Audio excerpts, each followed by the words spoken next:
Hello friends, అందరికీ నమస్కారం. SSC CGL 2026 target సిరీస్లో ఈరోజు వచ్చేసి మన 5వ రోజు. ఐ హోప్ మీరు ప్రీవియస్ 4 రోజుల టార్గెట్ మొత్తాన్ని కంప్లీట్ చేశారు అని అనుకుంటున్నాను. ఇఫ్ కంప్లీట్ చేయకపోతే ఆ టార్గెట్ని కంప్లీట్ చేసుకోండి. ఎందుకంటే డైరెక్ట్ 5వ రోజు టార్గెట్ని మీరు కంప్లీట్ చేయాలి అనుకుంటే దానికి ముందు మీరు ఏ టార్గెట్స్ అయితే ఇచ్చినవి ఉన్నాయో వాటిని లింక్ చేయలేకపోతారు. సో 5వ రోజు టార్గెట్లో వచ్చేసి మ్యాథ్స్లో మన పర్సెంటేజ్ టాపిక్ వచ్చేసి ఈరోజు 5th డే. ఇంకా 2 రోజుల్లో ఈ టాపిక్ మొత్తం కంప్లీట్ అయిపోతుంది. ఇఫ్ ఎవరైనా కొంచెం బ్యాక్వర్డ్లో ఉంటే అప్ టు డేట్ రండి. మొత్తానికి ఇంకో 2 డేస్లో ఈ చాప్టర్ మొత్తాన్ని కంప్లీట్ చేసుకోండి. ఇఫ్ మీరు నేను ఇస్తున్న లింక్ని ఫాలో అవుతే అదే లింక్ని ఫాలో అవ్వండి. లేదు మీరు ఎక్కడైనా బ్యాచెస్ పర్చేస్ చేసి ఉంటే ఆ బ్యాచ్ని కంటిన్యూగా ఫాలో అవ్వండి. లేదా మీరు ఆల్రెడీ ఎక్కడైనా బ్యాచ్ని కంప్లీట్ చేసి ఉంటే రివైజ్ చేసుకోండి. నెక్స్ట్ వచ్చేసి రీజనింగ్లో మనం లెటర్ సిరీస్ స్టార్ట్ చేశాము. లెటర్ సిరీస్ ఈ రోజుతో ఆ టాపిక్ కూడా కంప్లీట్ అయిపోతుంది. ఇఫ్ మీరు నిన్ననే కంప్లీట్ చేసుకొని ఉంటే ఈరోజు రివైజ్ చేసుకోండి. లేదా నిన్న హాఫ్ వీడియో కంప్లీట్ చేసుకుంటే మిగిలిన హాఫ్ ఈరోజు కంప్లీట్ చేసుకోండి. మొత్తానికి లెటర్ సిరీస్ టాపిక్ని ఈ రోజుతో కంప్లీట్ చేసేయండి. నెక్స్ట్ వచ్చేసి జీకేలో ముందే ఫస్ట్ డేనే మీకు చెప్పిన ఏన్షియంట్ హిస్టరీ వచ్చేసి 10 డేస్లో కంప్లీట్ చేసుకోవాలి అని. దాంట్లో ఈరోజు మన 5th డే. ఇంకో 5 డేస్లో మిగిలిన టాపిక్ మొత్తం కంప్లీట్ చేసుకుందాం. నెక్స్ట్ వచ్చేసి ఇంగ్లీష్లో మనం నౌన్ టాపిక్ చేస్తున్నాము. ఈ రోజుతో మన నౌన్ టాపిక్ మొత్తం కంప్లీట్ అయిపోతుంది.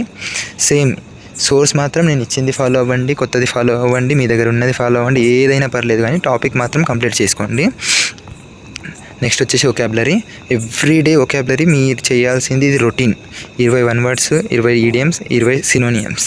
అండ్ కొత్త 50 ఒకాబ్ చదివే ముందు మిగిలిన ఏదైతే దాని ముందు రోజుది ఏదైతే ఉంటుందో ఒక్కసారి దాన్ని రివైజ్ చేసుకోండి. ఎందుకంటే ఒకాబులరీ అనేది మనకు చాలా క్రూషియల్ స్కోర్ చేయడం కోసం. నెక్స్ట్ వచ్చేసి రీడింగ్. ఇది కూడా సేమ్ ఒకాబ్ లాగానే ఎవ్రీడే రీడింగ్ హ్యాబిట్ చేసుకోండి, 15 to 20 minutes. నెక్స్ట్ వచ్చేసి క్యాల్కులేషన్లో ఏం చేయండి అంటే ఈరోజు మన పర్సెంటేజ్లో ఏమంటారు fraction to percentage fraction conversion ఉంటుందిగా, అది మన క్యాల్కులేషన్లో చాలా యూజ్ అవుతుంది. ఆ పార్ట్ మొత్తాన్ని చూసుకోండి. నెక్స్ట్ వచ్చేసి సెక్షనల్ మార్క్ వచ్చేసి మనము నిన్నటి వరకు 14th జూలై రాసినాము. ఈరోజు నుండి 17th జూలై 2023 CGL మార్క్స్ వచ్చేసి సెక్షనల్ రాయండి. అది ఫస్ట్ షిఫ్ట్ రాయండి ఈరోజు.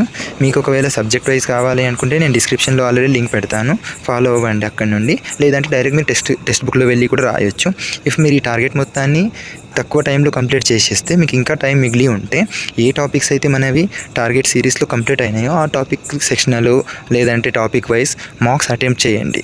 ఎందుకంటే మీకు ఎంత ప్రాక్టీస్ అయితే అంత బాగుంటుంది. రివైజ్ చేయండి ఎప్పటిదప్పుడు.